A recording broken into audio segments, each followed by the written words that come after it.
बिस्मिल्लाहिर्रहमानिर्रहीम। अस्सलाम वालेकुम नाज़रीन, मैं हूं अहमद फवाद और आप देखते हैं मुझे मेरे यूट्यूब चैनल और फेसबुक पेज पर। नाज़रीन, केपी के बल्दियाती इंतखाबात के हवाले से बहुत अहम खबर है जो कि आपके साथ में शेयर करने जा रहा हूं।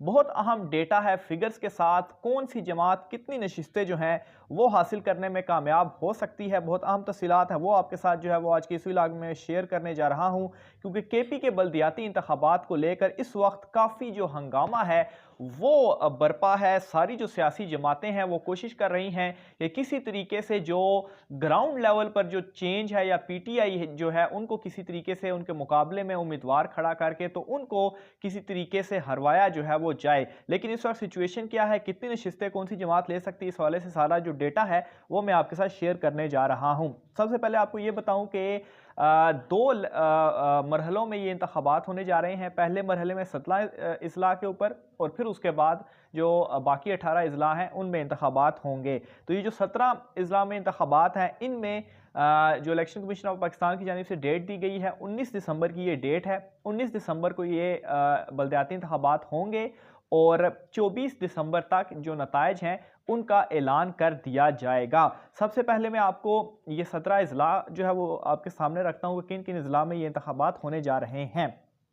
तो शेड्यूल के मुताबिक नाज़रीन, पेशावर, मर्दान, चारसदा, बन्नू, बाजोड़, फिर इसके अलावा बुनेर, सवाबी, नौशहरा, कोहाट, करक, डेरा इस्माइल खान, टांक, हरीपुर, खैबर, महमद, हंगू और लकी मरवत, ये नाज़रीन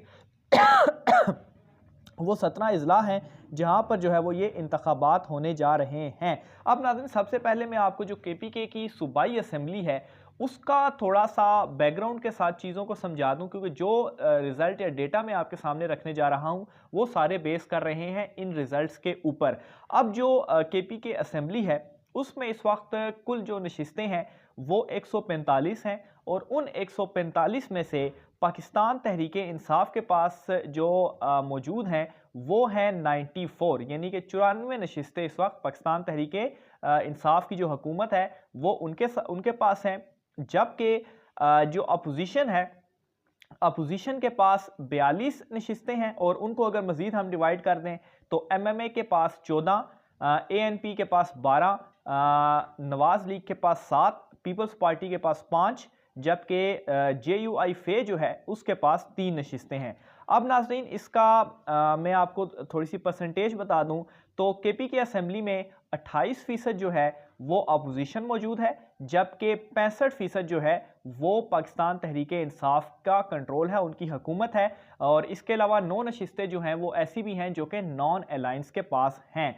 अब नाज़रीन, ये जो मैंने आपके सामने परसेंटेज रखी है कि 65% कंट्रोल केपीके में पाकिस्तान तहरीक इंसाफ के पास है और जो 28% जो अपोजिशन का है उसमें 9% MMA, 8% ANP, 4% Nawaz League, 3% Peoples Party और 2% जो है वो जेयूआई फे के पास है। अब नाजरीन, मैं इसी तरीके से आ जाता हूँ बल्दियाती इंतखाबात के ऊपर। तो ये जो बल्दियाती इंतखाबात है नाजरीन, इनमें इस मरतबा 37,000 से ज़ायद उम्मीदवार जो है, 37,000 के करीब जो उम्मीदवार हैं नाजरीन, उन्होंने इस मरतबा इन इलेक्शंस में हिस्सा लिया है। इनमें नाजरीन अगर मैं आपको बताऊं तो जो जनरल कौंसल की नशिस्तें हैं वो 7,146 हैं और यहाँ पर जो उम्मीदवार है वो कोई 19,000 के करीब हैं। ख़वातीन की 2382 हैं, जबकि उम्मीदवार तकरीबन 4,000 हैं।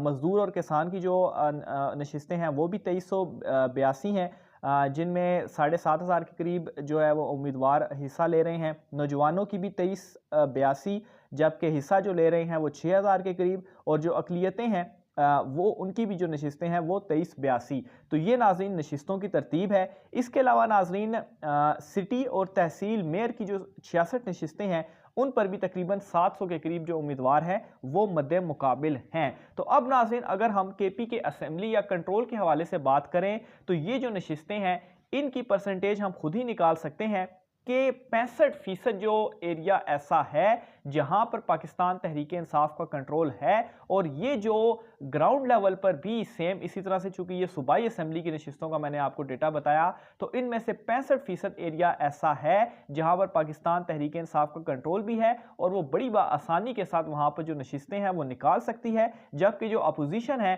उनके पास 28% जो है वो ऐसा एरिया केपीके का मौजूद है जहां पर वो फेवरेट हैं। और उनमें नाज़रीन मैंने आपको आगे मजीद परसेंटेज बताई कि MMA जो है वो 9%, ANP जो है वो 8%, नवाज लीग 4%, पीपल्स पार्टी 3%, जबकि JUI फे जो है वो सिर्फ और सिर्फ 2% एरिया के ऊपर उसका कंट्रोल है। यानी कि इन नशिस्तों में से इतने परसेंट नशिस्तें जो है वो हासिल कर सकती है। तो ये नाज़रीन इस वक्त जो अहम डेटा था जो मैंने आपके साथ शेयर करना था।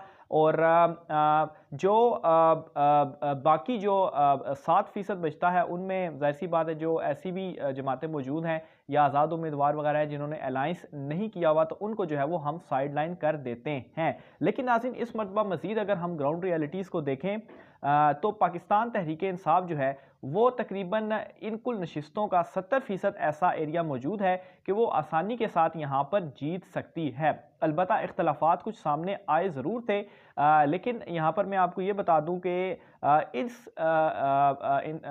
इख्तलाफात के बावजूद भी KPK में जो इस वक्त सबसे ज़्यादा फेवरेट जमात है वो पाकिस्तान तहरीक इंसाफ ही समझी जा रही है। जबकि दूसरी तरफ अगर अपोजिशन अलायंस की बात की जाए तो उसमें ANP एक ऐसी जमात है जिसका ये कहा जा रहा है कि शायद वो इन बल्दियाती इंतखाबात में ज़्यादा नशिस्तें, यानी कि जो उनकी इस वक्त नुमाइंदगी है 8%, वो ये 8% जो है वो बढ़ सकती है और ANP को शायद कुछ जो नशिस्तें हैं वो ज़्यादा मिल जाएं। बहरहाल इस वाले से जो मज़ीद तफसीलात होती हैं 19 दिसंबर को ये मार्का होने जा रहा है।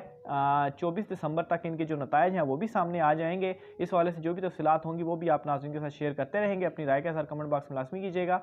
आज की व्लॉग से मुझे इजाज़त दीजिए। अल्लाह हाफ़िज़।